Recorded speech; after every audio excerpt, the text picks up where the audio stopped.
If you feel lonely and you feel like you don't have access to community, I promise you the solution is not to connect to an AI chatbot. This week's headline is Experts Raise Alarm About People Using ChatGPT and Other AI Systems to Help with Loneliness, published in The Independent. We are bombarded with information about our mental health, both in the news and in trending videos on social media. We're here to explain what the evidence shows about the issues that matter to you. Welcome to the Science or Fiction podcast. I'm your host, Dr. Kathryn Bates, and this week's co-host and producer is Ahmad Muntadhar, a third-year undergraduate student at King's College London.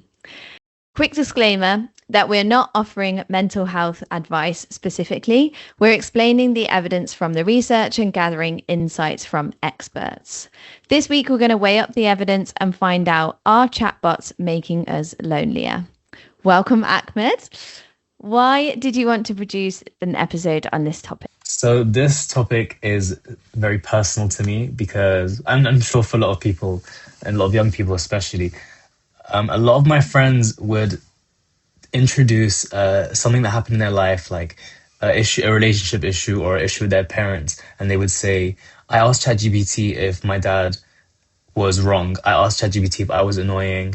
I asked a chatbot, basically asking a chatbot's opinion on a social situation and asking it for that support, which I thought was really worrying. So that's exactly why I got to researching and finding out how we could talk about this. I've also heard that from friends as well, like using chatbots for like advice or like working things out in terms of relationships and stuff.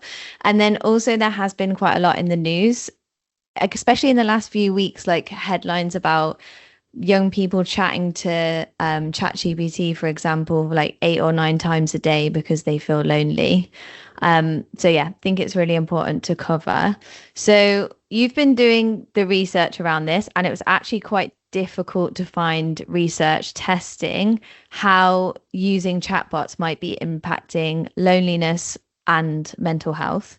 And I guess this is because like the widespread use of chatbots is quite new. And it's also important to point out that there's different contexts that people are using them.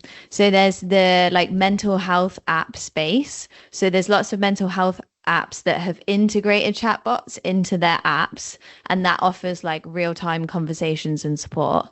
And then the other context, which is what we're talking about, is people using common chatbots like ChatGPT to basically talk to someone or something and to seek advice. So that's what we're going to be talking about today. So we approached this from a couple of angles. There was a study published last year that looks like one of the first to study the use of chatbots for social support in young people, and also how it links to loneliness. So we've interviewed the lead researcher of that study to find out more. And then we've also spoken to a therapist because, as you said, young people are turning to chatbots, not just for friendships, but for mental health support. Okay, so let's get into the episode. First, we spoke to PhD student Arther Herbener at Aarhus University in Denmark about how using chatbots might be linked to loneliness. When I was first like thinking about the topic, it's because I have so many friends and so many people tell me, yeah, I asked ChatGPT about my breakup. I asked ChatGPT about if my dad is a narcissist. I asked ChatGPT if to tell me my personality type, like all these things. So there was more of a concern for me that people are using ChatGPT very socially. But yeah, there was not a lot of evidence for that. So that brings me on to my first question, which is, what is the current state of the research? The research field of human AI social relationships, human chatbot social relationships, is almost entirely new. Suddenly, with the release of ChatGPT, an enormous interest emerged surrounding chatbots, AI. Suddenly, they can engage in communication that can be hard to discriminate from that of fellow humans. In our research, we saw that we asked the participants, and we recruited, I think it was 1,500 Danish high school students to a survey study where we asked them the rather simple question: have you within the last month engaged in conversations with chatbots in a manner or in a fashion that you would otherwise only have with a friend.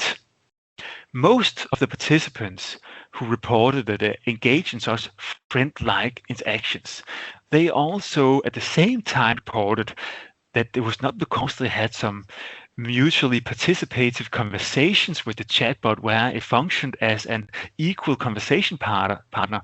Rather, the chatbot assumed the role as someone or something that could help them solve some emotional or personal social issues. So they simply turn to them to get advice, to get emotional support, but not necessarily because they perceived a sense of friendship with the chatbot, which then also raises the question, okay, can we necessarily speak of a new trend of human AI social relationships, or is this a new domain where people, they just begin to turn to chatbots to get advice in a more personalized manner, where they otherwise beforehand would go to Google or Reddit or similar stuff? So I guess it's apparent that young people less turn to chatbots for this, I guess, social relationship style and more turn to them for advice. But then that can also be about relationships. So there's like a bit of a crossover there. Absolutely, exactly. Yeah, and that's also what makes it so hard to interpret. Is the interaction inherently social, or does it just help them solve some social issues in their personal life? How is this quantitative data collected? Like in your study, it was mostly self-report, right? So you asked people, how are you using it, and other things. But are there any like data donation studies? So sometimes in social, or more recently in social media research, participants are downloading their data from the social media app and then kind of giving researchers access to it, where it's like you can see how many things they liked, or you can see how often they search for a mental health hashtag, and it's like way more in-depth version of their social media use. Are people doing that with chatbots where you could like download the conversations, or not yet? I know about a few studies who have taken that approach, where they have studied what do people communicate with such chatbots about. It is self-disclosure is a common theme observed in the literature. In the few studies that I know of have used that approach, that people, they disclose some of their personal issues, some of their, and it can be everything. It can be about a breakup. It can be because they don't have anyone else to share these issues with. It can also be because the issues they have can be perceived as highly stigmatized. They don't feel they have anyone else to go to with these issues. And the chatbots seem to provide a safe space to disclose such issues and also get advice on such issues without feeling stigmatized. And we can turn our attention to the prominent psychologist Erving Goffman's theory of impression management, that states that people have a desire to keep positive impressions of themselves and other.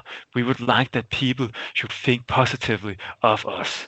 And this can mean that in some occasions, if we fear that people will think badly of us because this is some controversial things, controversial issues, it is issues that contradict some norms about how one should be, then they are hesitant to share those issues with other people.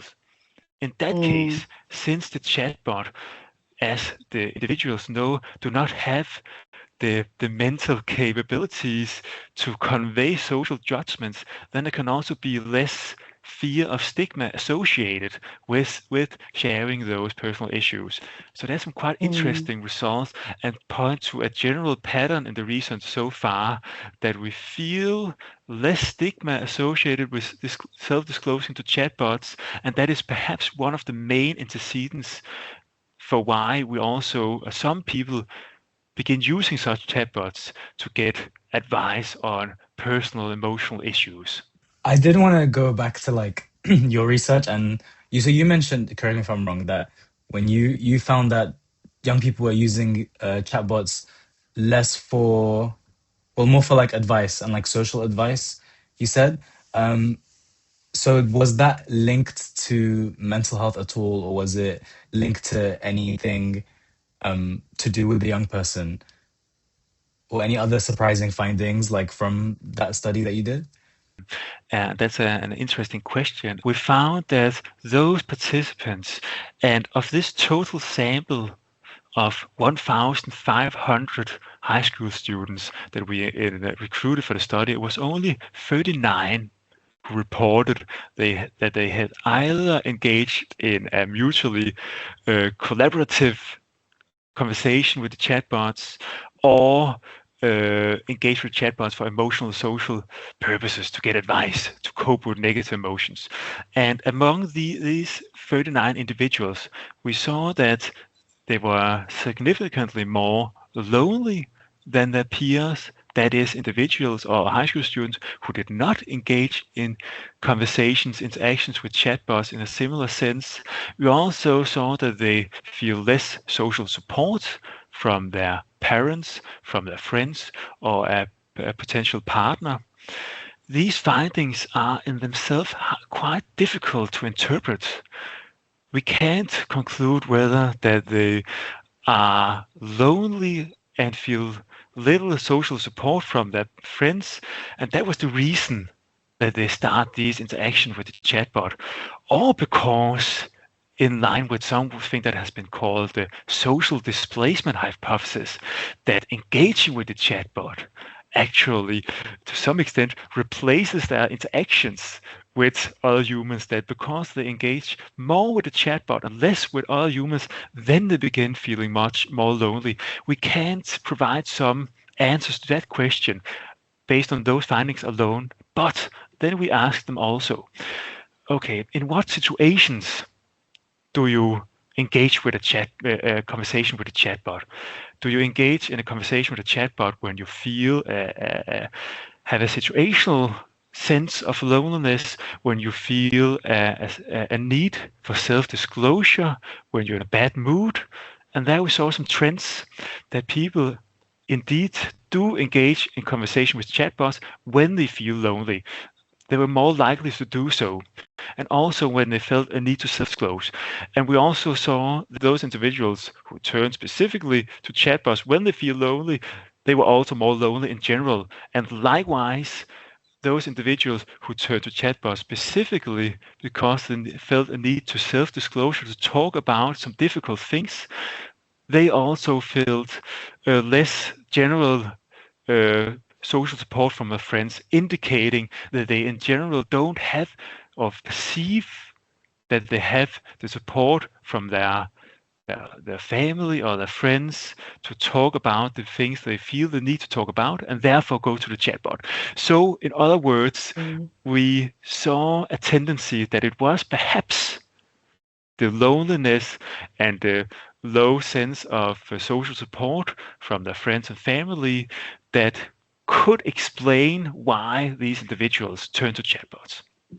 I find it worrying. What you've found makes sense, right? Like if people, and it links with what you were saying before about stigma. So people are maybe turning to a chatbot because they feel less stigmatized by things that they might not want to share with people. And then in this situation, it was more so that situational loneliness was like a factor. So if you're feeling lonely, they were more likely to turn to a chatbot and talk, or less supported. But then it just feels like people who are vulnerable or struggling are then just going to become more isolated by turning to chatbots? Because back to kind of what you said before about stigma, that is surely quite an important part of our relationships, is that although we want to come across positive and we don't want to be embarrassing to form relationships, quite an important part of it must be being vulnerable and kind of letting people in. And if we're not doing that, if we're not pushing ourselves to do that, then that might be detrimental to our like in-person real life relationships. Absolutely. And to build further on that, we can draw on some theory development from psychoanalysis, with a field that introduced the concept of corrective emotional experiences.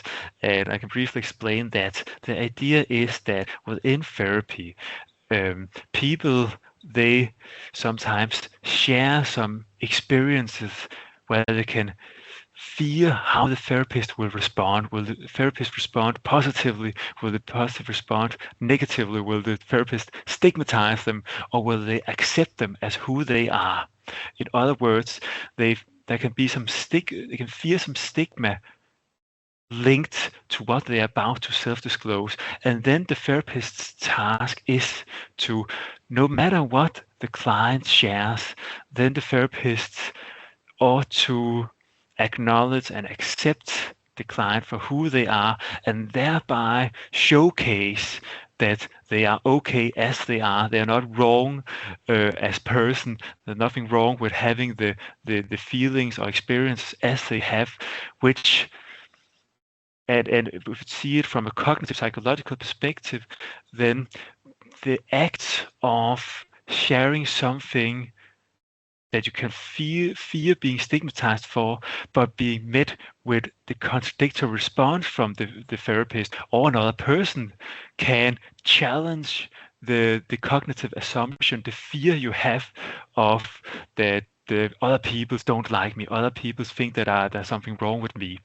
And exactly the same phenomena can we expect also to transfer into interpersonal relationships. And this also gives rise to asking, okay, if when the chatbot responds in an accepting fashion, the chatbot says it's okay to feel the way that you feel, does that have the same value as when a fellow human says that it's okay to feel as you feel? Because we know that the chatbot does not have emotions. The chatbot does not generally understand the situation. It does not have consciousness.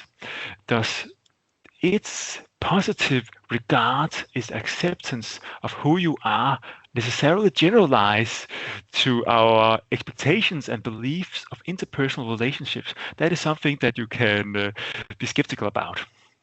I don't have any more questions. I just thought that last point you said was really interesting, that like the whole process of kind of letting it out to a human being is part of therapy. And then a machine that's kind of like learnt and programmed to accept you for who you are isn't as beneficial. I just thought it was a really good point.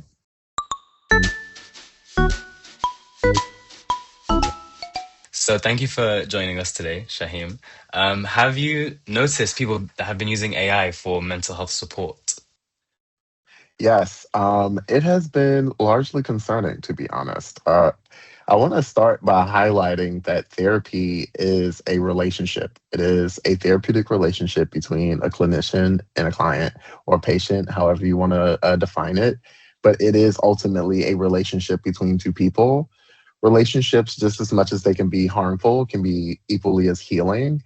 And the issue with this uptick in people using AI, these thought models as therapists, is that it strips away the actual relationship between the therapist and the client. Not only that, though, when you use AI as a supplement for these very serious issues that we all experience in the day-to-day, you also are subjecting yourself to these models that very often talk to validate the things that you want to hear, need to hear. And it can be a very slippery slope. And we've seen that time and time again. There are many examples of AI contributing to people's spirals into mental health issues. I'm specifically an EMDR therapist, EMDR trained therapist, which is a specific type of trauma therapy that is very intense. It is not the type of therapy people can do on their own. And in one of my examples, when I was showcasing the dangers of using AI as a therapy substitute, I prompted the AI model to teach me how to do EMDR myself. That could be Mm. deeply re-traumatizing. And when I prompted it, the first response was, "You shouldn't do this at home. This is really dangerous. You should do this with a professional." And then I was like, "Nope, teach me anyway." And it spat out this regurgitation of what EMDR is. And it was not the way you should be doing EMDR, let alone on your own. And I think there's just so many reasons why you shouldn't be using therapy as a substitute. But unfortunately, I have seen it a whole lot.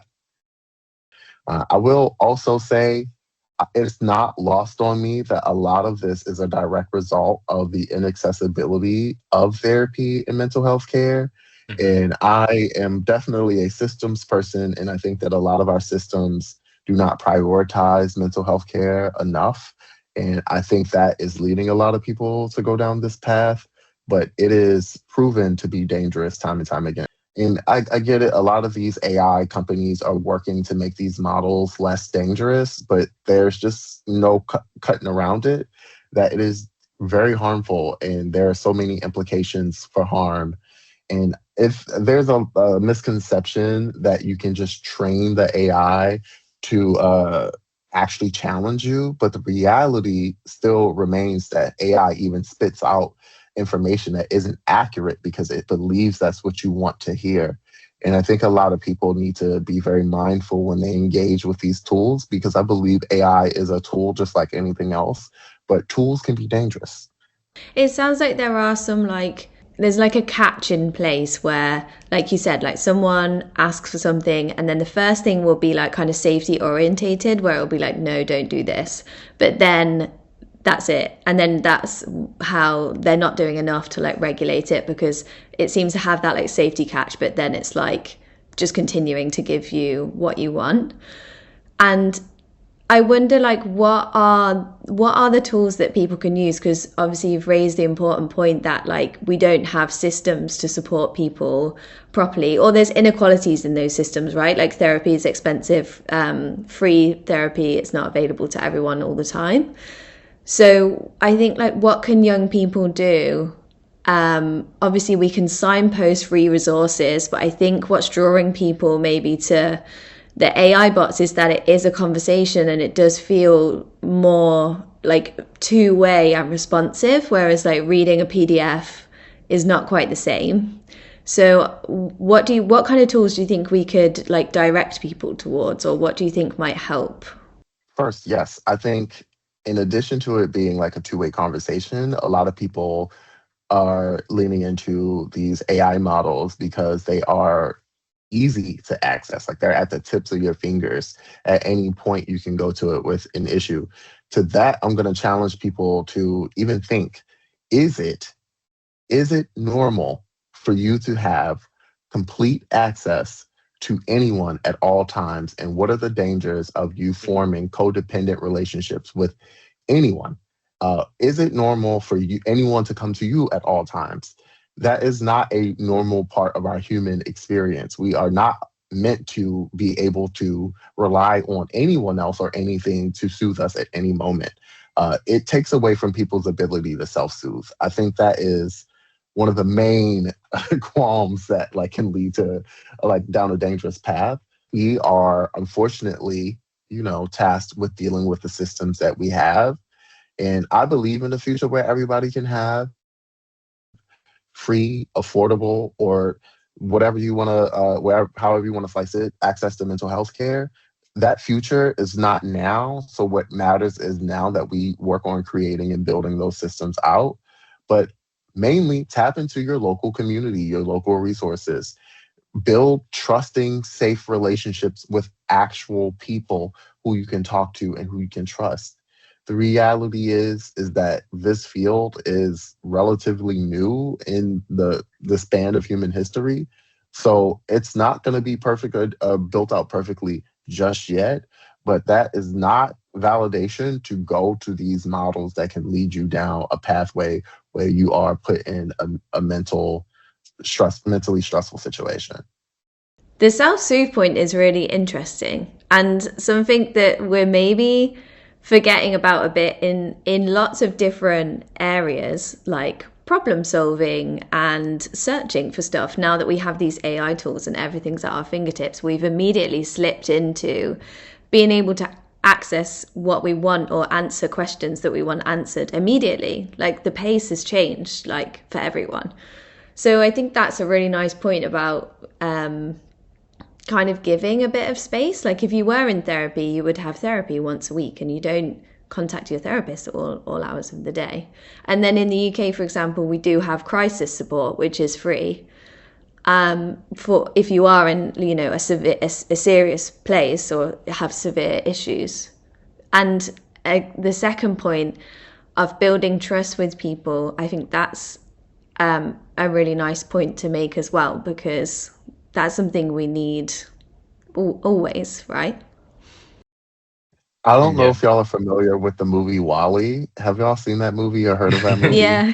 Yeah. I often think of the people in that future where the earth is so polluted and destitute that they had to move off earth, but everyone is in these chairs that are constantly distracting them from all of the real issues that like humanity is dealing with at the time, right?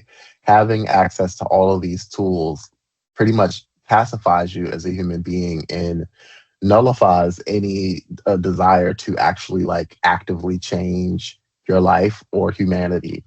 And I think even like when you think about how AI, for example, when you use it, you have to verify that the information they're sending you or spitting out to you is actually factually correct. And there's a reason why these thought models.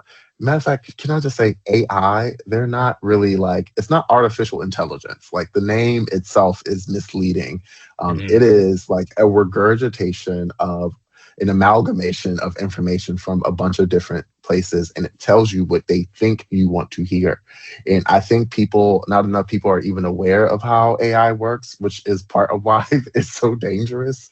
But yeah, I think of the movie Wall-E a lot and how like having access to all of these tools and distractions can get us away from the real thing, right? If you're mentally going through things and you have mental health concerns and issues, the solution is not to take away your agency. The solution is to lean into things like community and like talking to other people, like helping yourself to solve your problems, and that cannot be done if you are distracting yourself with a chatbot.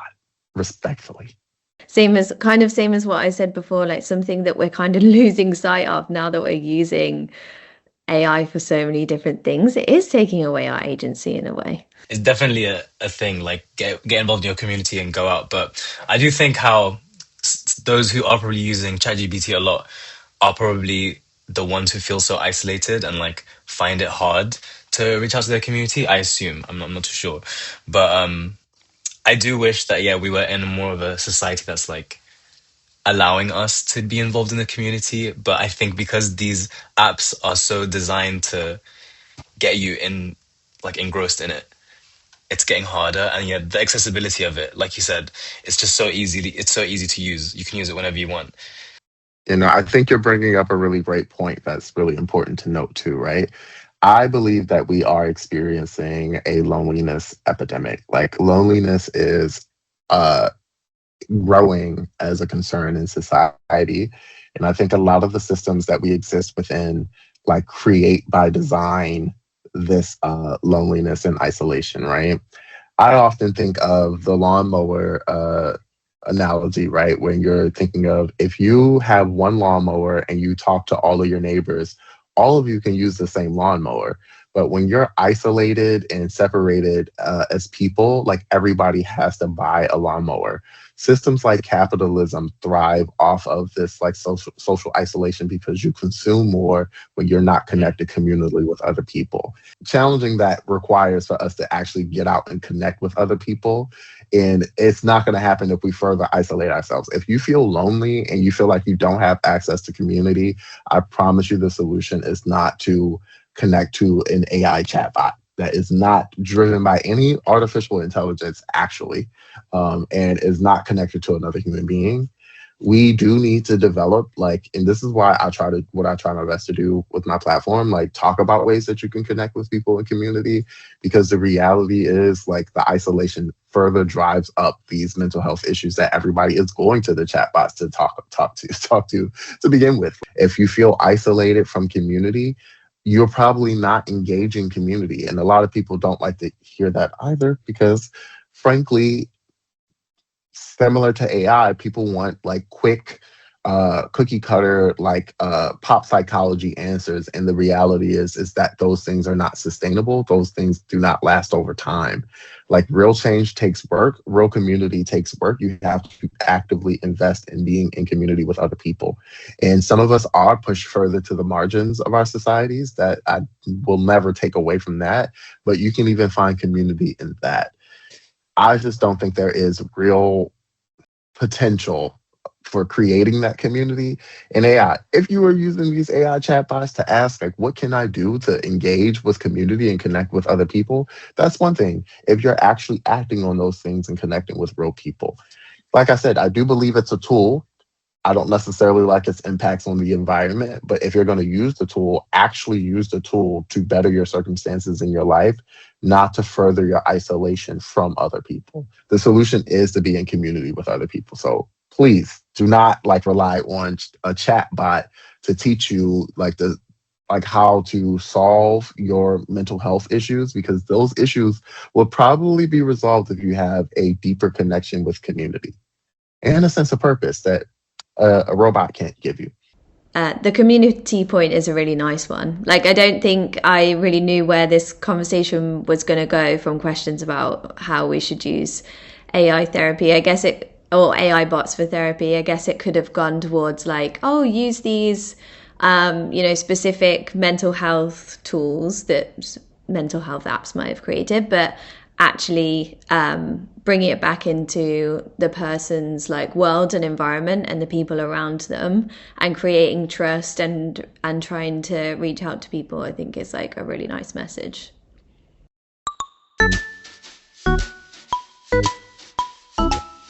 So we've heard from two different experts now. We've heard from a researcher who's looking at like social relationships between humans and AIs and what that means for young people and how it might be linked to loneliness. And we've heard from a therapist based in New York who has told us a bit about, I guess, what he thinks is happening in like the mental health support space.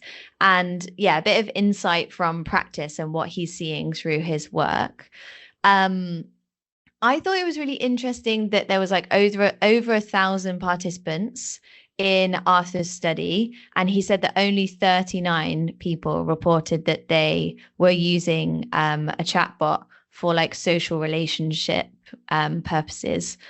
And it seems like it's more common than that through like, even through our conversations with friends or through like seeing it in the headlines as well. So I feel like there's kind of more to learn in that space. I wonder if people are maybe reluctant to report it, or maybe it's because his study was with high school students, like 16 to 18. Maybe they're not using it as much as maybe older people are or adults are.